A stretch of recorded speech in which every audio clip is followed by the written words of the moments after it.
നിങ്ങൾ പറയുന്ന വളർത്തുദോഷം, എന്റെ മോക്ക് ഒരു വളർത്തുദോഷവും ഇല്ല, നല്ലപോലെ വളർന്ന മോള് തന്നെയാണ്. ഈ നല്ല രീതിയിൽ വളർത്തിയതിന്റെ ആണെന്ന് തോന്നുന്നു. ഞാനൊരു വീഡിയോ കൊണ്ട് കാണിക്കാവേ.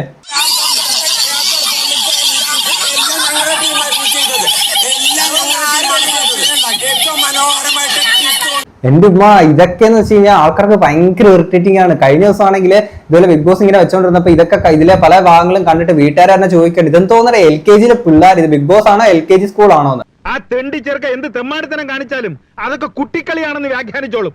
ഇപ്പൊ മനസ്സിലായല്ലോ. പിന്നെ റെസ്പെക്ട് എന്ന് പറഞ്ഞ നിങ്ങൾക്ക് ഏറ്റവും വലിയ പ്രശ്നം എന്താണെന്നറിയോ? അവൾ 19 വയസ്സാ, അവളെ ഏജാണ് നിങ്ങൾ ഓരോരുത്തരും ജലസാക്കുന്നത്. എടോ അതിന് ഞാനെന്ത് വേണമെന്നാ? അവളെ ഏജ് ഒരിക്കലും അല്ല. റെന ഫാത്തിമ അവിടെ എല്ലാ ആൾക്കാരെയും പോലെയുള്ള ഒരു കണ്ടസ്റ്റന്റ് തന്നെയാണ്. ഈ അവിടെ ഒരു കണ്ടസ്റ്റന്റ് ആയിട്ട് പോയി നിൽക്കും. ഒരു പബ്ലിക് പ്ലാറ്റ്ഫോം ആണ്, ഒരു ബേസിക് മാനേഴ്സ് എന്നൊക്കെ പറയുന്ന കുറച്ച് സാധനങ്ങളൊക്കെ ഉണ്ട്. അതിനകത്ത് ഈ ഫുഡ് ഉണ്ടാക്കുമ്പോൾ ഹൈജീനിക് ആയിട്ടുള്ള പല സാധനങ്ങളും ഇല്ലാതെ കാണിക്കുന്ന കുറെ കാര്യങ്ങളുണ്ട്. അത് റെനയുടെ പ്രായം കൊണ്ട് മാത്രം പറയുന്നില്ല, അത് റെന മാത്രമല്ല, റെന തൊട്ട് ആദ്യം എവിക്റ്റ് ആയിട്ട് പോയിരിക്കുന്ന മുൻഷി രഞ്ജിത്ത് വരെ അവരുടെ ഭാഗത്ത് എല്ലാവർക്കും ഉള്ള കുറെ പ്രശ്നങ്ങൾ കാര്യങ്ങളൊക്കെ ഉണ്ട്. അതൊരിക്കലും പ്രായത്തിന്റെ പ്രശ്നമായിട്ടല്ല, അവിടെ ഓരോ വ്യക്തികൾ ചെയ്യുന്ന പ്രവൃത്തികളെ ബേസ് ചെയ്തിട്ടാണ് ഓരോ ആൾക്കാർ ഇതിനെയൊക്കെ ഓഡിറ്റ് ചെയ്യുന്നത്. ഇതാ പറയുന്നത്, പ്രാന്തുള്ളവർക്കും ധൈര്യമുള്ളവർക്കും ഒന്നിനെയും പേടിക്കണ്ട. പക്ഷെ അവളെ എല്ലാരും മോളെ ഇത് പഠിപ്പിച്ചിട്ടില്ല, മോളെ അങ്ങനെ പഠിപ്പിച്ചിട്ടില്ല, എങ്ങനെ ഞാൻ ചോദിച്ചു എന്താണ് പഠിപ്പിക്കുക? എല്ലാവരും മക്കളുമായി തന്നെയാണ് എന്റെ മോളെ ഞാൻ പഠിപ്പിച്ചിട്ടുള്ളത്.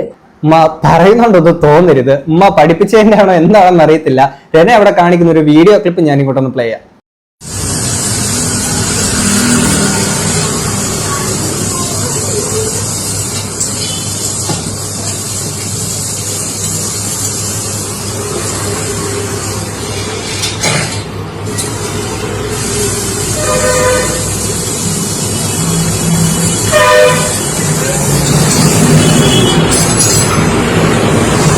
ഇത്രയും ആൾക്കാർക്ക് കൊടുക്കേണ്ടുന്ന ഫുഡാണ്, അത് ഭയങ്കര വൃത്തിയോടുകൂടി തന്നെ ചെയ്യുന്ന ഒരു റെന ഫാത്തിമേനെയാണ് നമ്മൾ ഇവിടെ കടന്നത്. കാണാൻ തന്നെ എന്തൊരു സുഖം, എന്തൊരു ഗുഹാതുരിതം.